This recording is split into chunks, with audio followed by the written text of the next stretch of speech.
So, what is going on, guys? This is Ryan here. And this is other Ryan here. And today we once again have another interesting video for you all. Yes, now this one's actually talking about who we play as in Five Nights at Freddy's 4, and this is a very widely debated topic amongst the Five Nights at Freddy's community. Yes, it is. We actually have no idea who we're playing as in Five Nights at Freddy's 4, but if you analyze the trailer correctly and look at your surroundings, you may find a couple of hints. Yes, now firstly, the very first thing we're introduced in the trailer is the hallway that we're looking down. Yes. And what this scene is actually introducing us to is the flashlight, which is obviously a game mechanic, but it's the camera angle that is used that is very, very peculiar. Absolutely, yeah, and that basically is a lower down camera angle. We always seem to be looking up to our surroundings.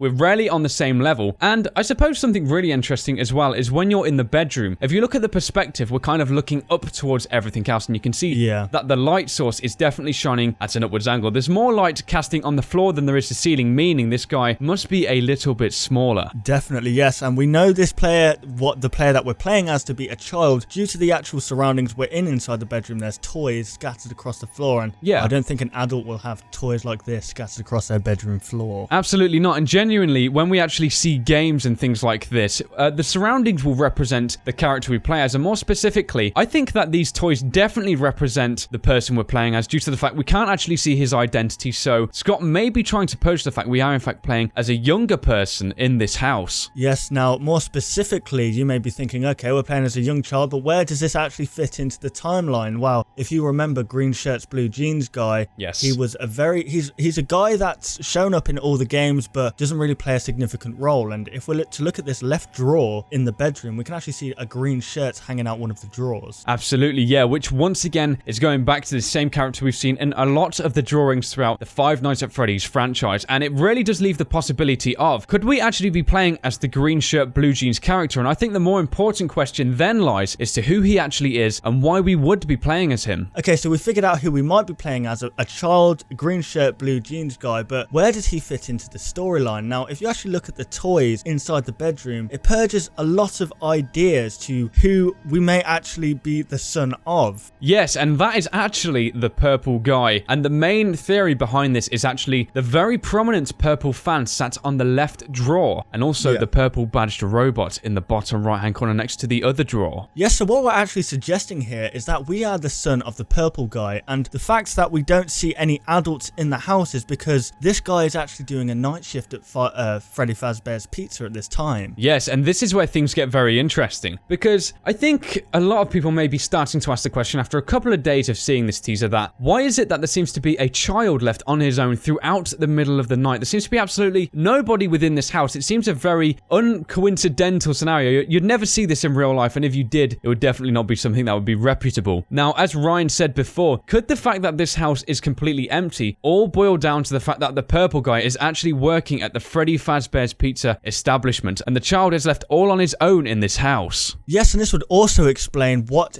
we've brought home. Maybe it wasn't us that brought this back. Maybe it was this child's father who gave him a toy that maybe was filled with these haunted, like, animatronic souls, or these child souls that then haunted his house in his dreams. Yeah, absolutely. And even if these animatronics are in a physical form, we have to think back to the help them save them minigame. Now, we see that the purple badge guy seems to dismantle each of these animatronics, and we don't really know what happens after that. We don't know exactly when this cutscene takes place, but for all we know, he could be taking these animatronic parts, possibly, and doing alternative things with them. And this is actually backed up as well with the fact that this purple robot figurine actually has a crank of some kind within his right hand. Yes, I think that what Scott is doing right here is telling the story, the hidden parts of the story, just by, I don't know, just from placing where they are right now. It's just obviously we're going to relate. Purple is a huge color in Five Nights at Freddy's, and putting so many purple objects in this child's room is really going to make us question and think back to, you know, what could have possibly happened. Yeah, and also backing this whole idea up is something that the phone guy says throughout the various phone calls in Five Nights at Freddy's 1. Now, in one of the nights, he actually mentions the fact that he worked in that office just before you. Now, what we have to remember is that typically in an office space, people will try and associate things with their family. And we can actually see this green shirt, blue jeans character being drawn, and he's actually stamped onto the wall right in front of you. So this could mean a specific form of bonding, maybe with this green shirt, blue jeans character, and the phone guy can considering he previously worked in that office just before you. Definitely, and it just makes you think, if we are playing as green shirts, blue jeans, then that cutscene in Mangle's, well, that minigame in Mangle's Quest, it makes you think what's actually happening there. If this guy has maybe tried getting revenge on the company because his father was, I don't know, hidden away, because obviously we know the purple guy to be trapped inside Springtrap. And yes. We know Five Nights with the establishments to actually cover up any murders, and maybe this child wanted to know the truth, and I don't know, maybe he was a bit obsessive with the whole establishment. Quite possibly. It sounds very plausible. We don't know a whole lot currently, and really, I think a lot of these ideas are just coming from the visuals introduced in the trailer, and really, I think this is telling us enough information to start gathering bits of the storyline and compiling it together. Definitely. And also, to finalize this theory, I think a final thing we should say to back up the idea we're playing as a child is actually when you're looking through your closet doors. If you actually look at the t-shirts, they're not exactly very large. They're quite small, almost like they're to be worn by a child. And this might also mean when we see the Foxy within that closet, that's why we can see his face very clearly, and none of the t-shirts are draping over the top of him. Yes. And there we have it, guys. There's once again another interesting video for you all, and we really hope you did enjoy this discussion talking about who we may be possibly playing as in the Five Nights at Freddy's 4 game. Be sure to comment down below any of your thoughts on this exact same topic. Yeah, and if you guys did enjoy this video, why not leave a like rating down below? And if you're new to this channel, why not subscribe for more theories like this and also some gameplays? So thank you very much for watching the video, guys, and we'll of course see you on the next one. Goodbye, guys.